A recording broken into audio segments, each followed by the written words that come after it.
روٹی بھی کھلائی، پانی بھی پلایا، خدمت بھی کی، اور عشاء کی نماز کے بعد اس مسافر کو کہنے لگا کہ میں تجھے مسجد میں نہیں رہنے دوں گا۔ اب وہ مسافر بڑا حیران کہ یار نیک آدمی معلوم ہوتا ہے، مجھے کھانا کھلایا، میری خدمت کی، اب یہ مجھے مسجد سے کیوں نکالتا ہے؟ اس نے کہا صاحب مسجد میں کسی کو سونے کی اجازت نہیں، میں مسجد میں نہیں رہنے دیتا کسی کو بھی۔ تو مسافر کہتا ہے کہ اس کے کہنے سے میں نکل تو گیا، دل میں میرے یہ کہ کوئی خاص بات ہے، ورنہ یہ آدمی نہ تو نفرت کرنے والا، نہ تکبر کرنے والا، نہ فخر کرنے والا ہے کوئی بات۔ پہلے زمانے میں لوگ سوچا کرتے تھے، اب تو 1 منٹ میں کفر کا فتویٰ لگا دیتے ہیں۔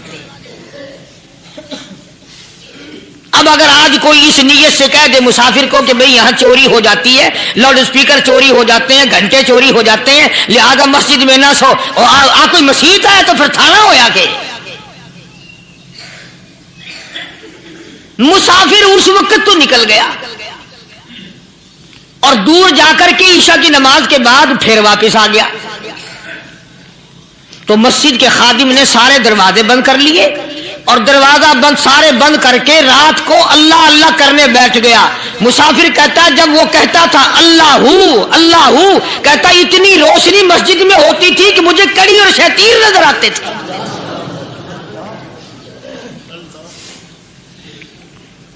ساری رات وہ نہ سویا۔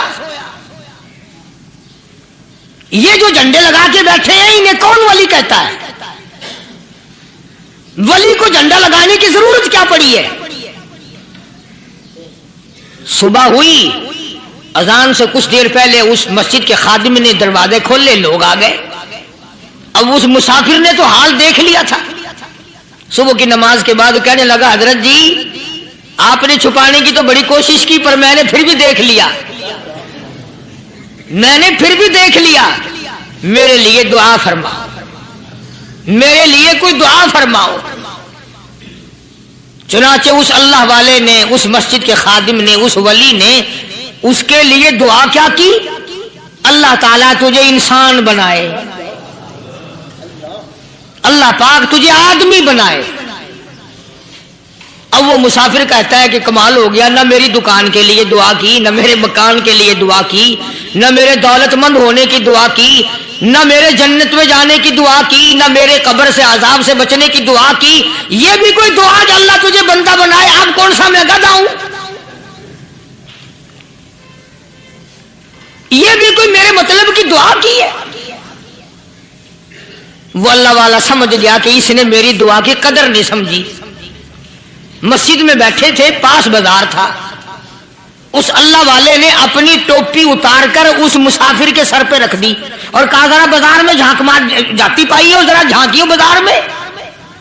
جب اس نے نظر ڈالی تو لوگ چل رہے ہیں، کوئی گدھے کی شکل، کوئی کتے کی، کوئی خنزیر کی، کوئی بھیڑیے کی، کوئی چتے کی، کوئی لومڑی کی، کوئی گدڑ کی شکل ہے۔ اچھا وہ مسافر بھی سیانا تھا، اس کو خیال آیا کہ میں اپنے آپ کو تو دیکھوں تو گدڑ نظر آیا۔ پھر اس اللہ والے کی دعا کی قدر ہوئی۔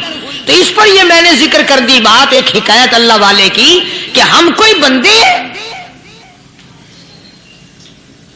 اب آپ لوگوں میں سے شانے آدمی یہ کہتے ہوں گے کہ جی تو نے تو بات بنا دی ممبر پہ بیٹھ کے، آدمی نہیں تو اور ہم کیا ہیں؟ آؤ ذرا قرآن کریم سے پوچھیں۔ فرمایا لہم قلوب لا یفقہون بہا، اللہ پاک جل شانہ فرماتے ہیں جس کا دل قرآن کریم سمجھنے کا عادی نہیں، لہم قلوب لا یفقہون بہا، جس کا دل قرآن سمجھنے کے لیے تیار نہیں، وَلَهُمْ أَعْيُنٌ لَا يُبْصِرُونَ بِهَا، جس کا کان اللہ کا قرآن سننے کے لیے تیار نہیں، أَمْ لَهُمْ آذَانٌ لَا يَسْمَعُونَ بِهَا، أَمْ لَهُمْ آذَانٌ يَسْمَعُونَ بِهَا، جس کا کان خدا کا قرآن سننے کو تیار نہیں۔ خدائی فیصلہ سنو، اللہ کے قرآن کا فیصلہ سنو، اللہ کے کلام کا فیصلہ سنو۔ جس کا کان میرا کلام سننے کے لیے تیار نہیں، جس کو میرا قرآن سن کے مزہ نہیں آتا، جس کو میرا کلام سن کے حلاوت نہیں آتی، جس کو میرا کلام سن کے لذت نہیں آتی، جس کی روح تازی نہیں ہوتی، جس کو لطف نہیں آتا، جس کو کیف نہیں آتا، جس کو سرور نہیں آتا، جو میرا قرآن سننے کو تیار نہیں، جو میرا قرآن آنکھوں سے دیکھنے کو تیار نہیں، جو میرا قرآن سننے سمجھنے کے لیے تیار نہیں، آؤ پھر خدائی فیصلہ سنو۔ فرمایا اولئک کالانعام،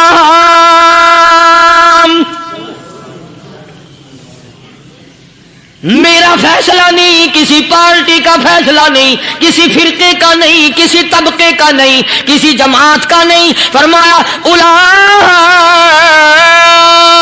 الانعام،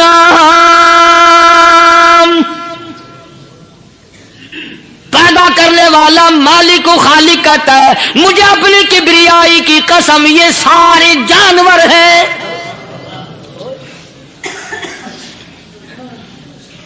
یہ سارے کے سارے جانور ہیں، یہ درندے ہیں جو ایک دوسرے کو چیر پاڑ کر کھاتے ہیں، یہ درندے ہیں جو ایک دوسرے کا خون پیتے ہیں۔ فرمایا بل ہم اضل، جانوروں سے بھی بدتر۔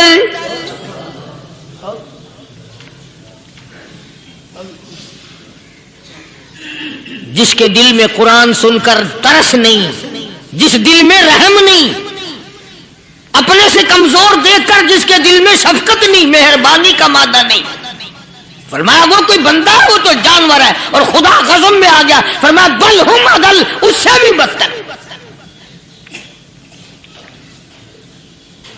اللہ والے جو ہیں وہ ان خصلتوں کو دور کراتے ہیں، اور وہ آدمی کے مزاج اور دل میں سے ایسی چیزیں نکالتے ہیں جو اس کی بربادی کا ذریعہ بنتا ہے۔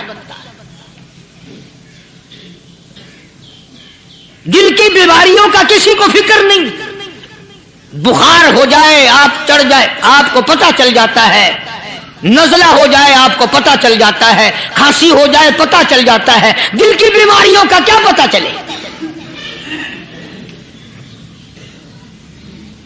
صحابہ اکرام رضوان اللہ تعالی علیہم اجمعین کی جماعت کے اللہ پاک کے محبوب حضرت محمد الرسول اللہ صلی اللہ تعالی علیہ وسلم نے دلوں کی صفائی کی۔ پہلے لوگ جھونپڑیوں میں کچے کوٹھوں میں رہتے تھے، نہ اتنی صفائی تھی نہ اتنی ترقی تھی۔ آج برتنوں کی صفائی دیکھو، کپڑوں کی صفائی دیکھو، مکان کی صفائی دیکھو، رات دن بس اسی دھندے میں لگے ہوئے، سارا دن برتن دھونے سے فرصت نہیں، سارا دن کپڑوں کے بناؤ اور سنوار میں فرصت نہیں۔ تو اللہ والے ایسے موقع پر بڑی عجیب بات کہتے ہیں، وہی مجذوب ہے، مجذوب علی رحمت کہتے ہیں بظاہر تو ہر شے میں بے حد صفائی، بظاہر تو ہر شے میں بے حد صفائی، مگر دل میں ہے گندگی انتہائی۔ بظاہر تو ہر شے میں چہرے کی صفائی، بدن کی صفائی، نہ جانے کتنی قسم کا صابن ہے، نہ جانے کتنی قسم کے پاؤڈر ہیں، نہ جانے کتنی قسم کے شیمپو ہیں، نہ جانے کتنی قسم کے کپڑے ہیں، کیا چال ڈھال ہے، کیا نئے نئے ڈیزائن ہے۔ مجذوب کہتا سب کچھ دیکھ لیا، بظاہر تو ہر شے میں بے حد صفائی، مگر